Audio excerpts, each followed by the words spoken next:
Hi, everyone. I'm so excited to be presenting you this series on the books that have had the greatest difference in my life. And the reason I'm bringing up both of these books is because though they are both Bibles on reading body language.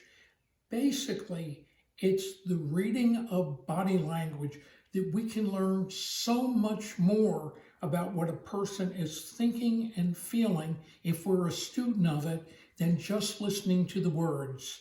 So these books take you through various postures and what they mean and how you can, by your body language, make others comfortable as well.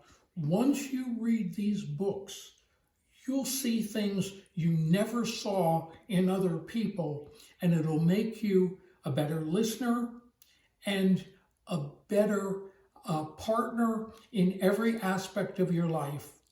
Read people's body language, and you'll understand what's going on with them far more than their words, and you'll also learn how to bring them to a sense of comfort.